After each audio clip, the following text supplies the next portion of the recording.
Desi, and while we are usually the Senior Citizen Podcast, today we are kicking off a brand new segment that we're calling The State of.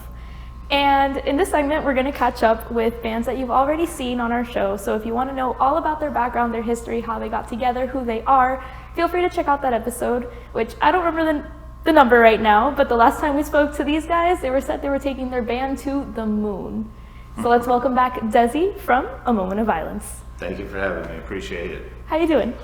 We're doing good. We've got since the last time we sat with you, we've got quite a lot of good stuff going on.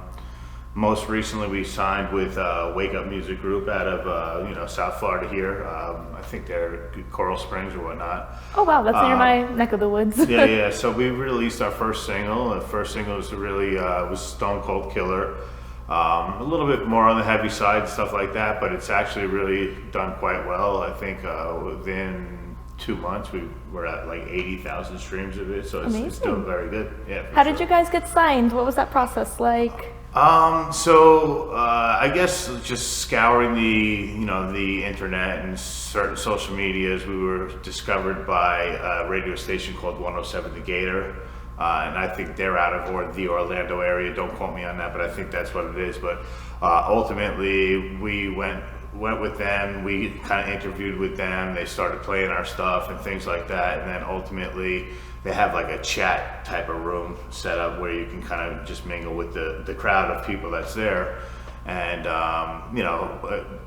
you don't know really who's who, ultimately, but we ended up kind of coming across somebody named Pepper Gomez. Pepper Gomez ends up being the label rep for Wake Up Music Group.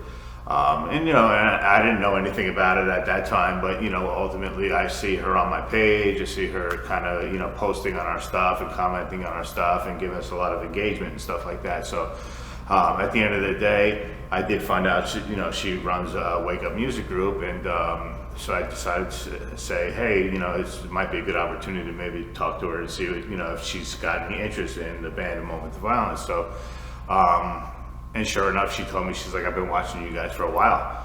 And last time we were on your show, I had mentioned, I said, we got some news that's coming up. It was nothing set in stone at that time, but that's what I was referring to. And sure enough, she decided to reach out and said, hey, I want to have a conversation with you. We would like to sign you guys. So we went forward with it. It's been awesome ever since, for sure.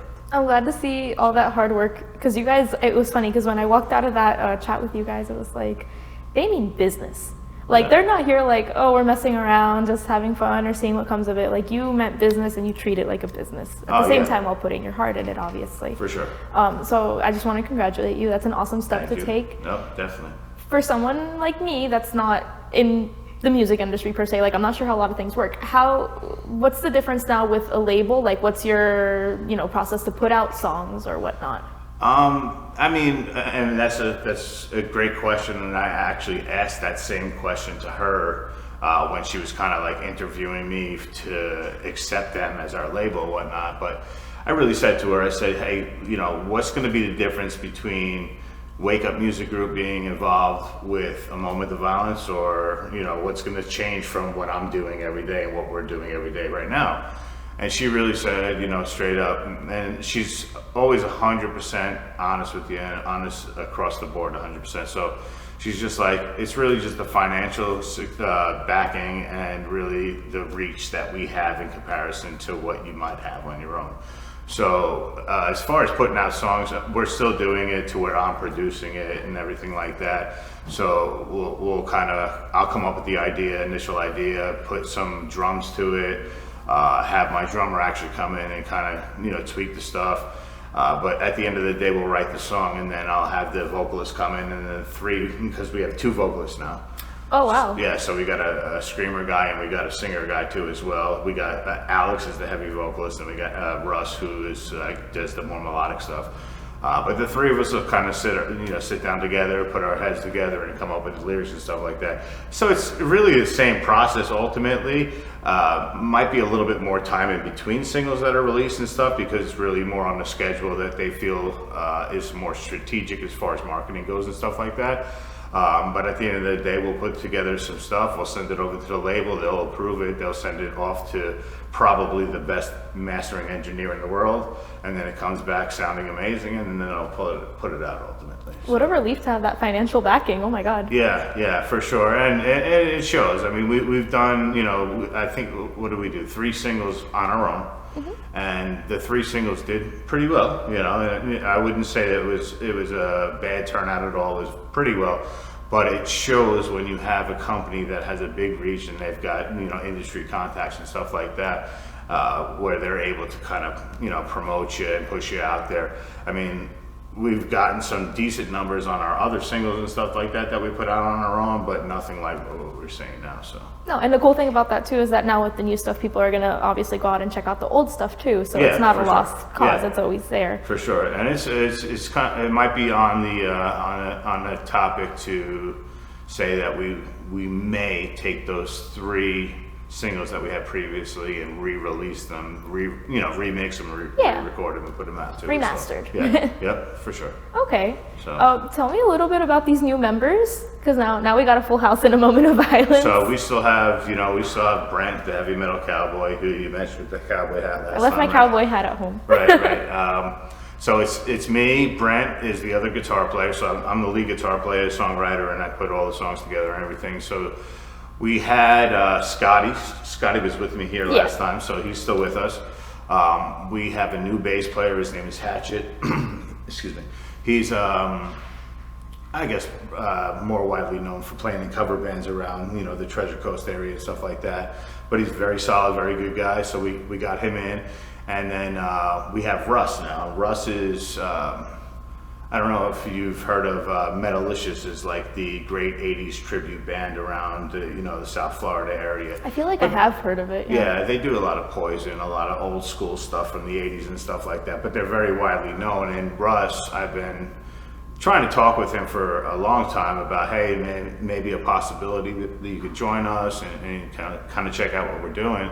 And I won't lie, it was a little difficult to get him to come in at first, but I really think that the turning point with him was once he heard himself on recording, what I could do with the mastering and the engineer and stuff like that.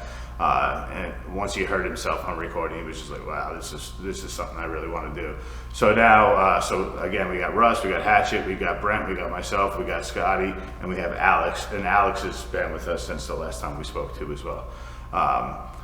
So those first songs that we had, the first 3 on the recording, as far as the melodic vocals, that was all me doing it. Right. And in the studio, and as a producer, I can make myself sound very good.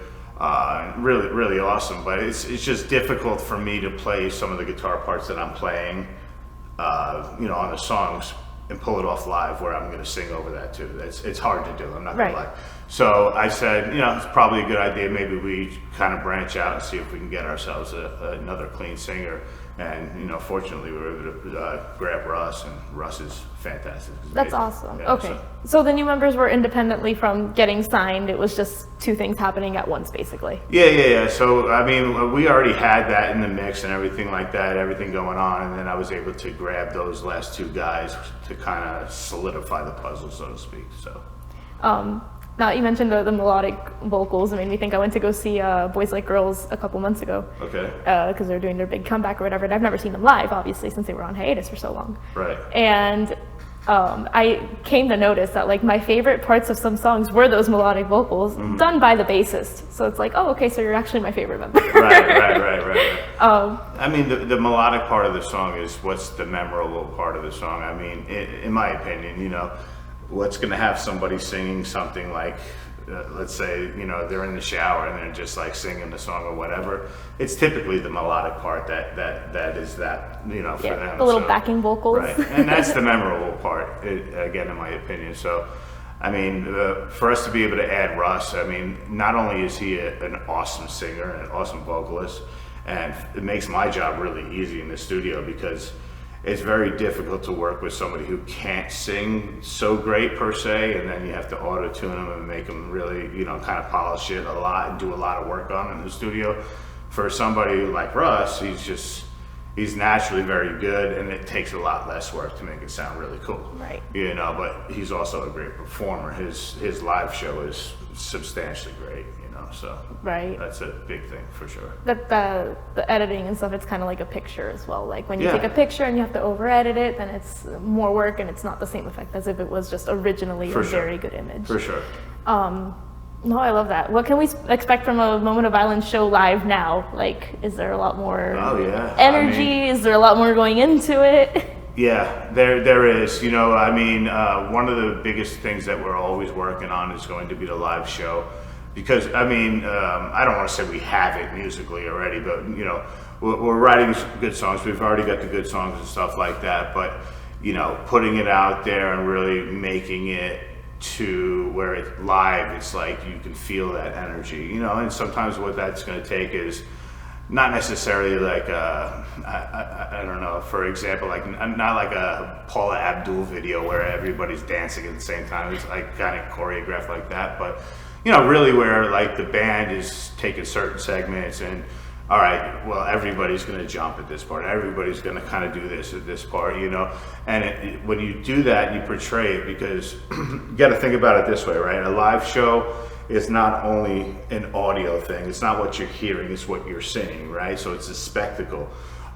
So the spectacle means, you know, what you see with your eyes and stuff like that. So if the more we can perfect that and keep working on that and just bringing it, the better, you know, the better it is, and the more the people are gonna just like fall in love with that, you know what I mean? So For sure. It's been like the theme of the day. We had a chat with a medicine room and they have a skit going on with doctors and patients and hazard biomass. Like it's a whole skit. It's not just audio. Right. We're here to play a show. So I Right. absolutely love that. I Yeah. think you should choreograph like a whole Paula Abdul music Sure, video. sure. I mean, it doesn't necessarily have to be to that full extent, but at the end of the day, people are there to visualize something that's cool and maybe you know, super realistic from what their normal everyday experience is, you know, by listening to you.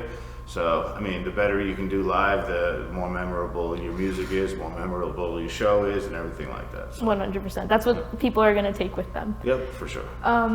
So what can we expect from a Moment of Violence in 2024? So early 2024. So again, we just put out Stone Cold Killer. So we try to be, we want to write cinematic songs, right? So I don't want to write a song and put it out there. It's just a song, okay, whatever.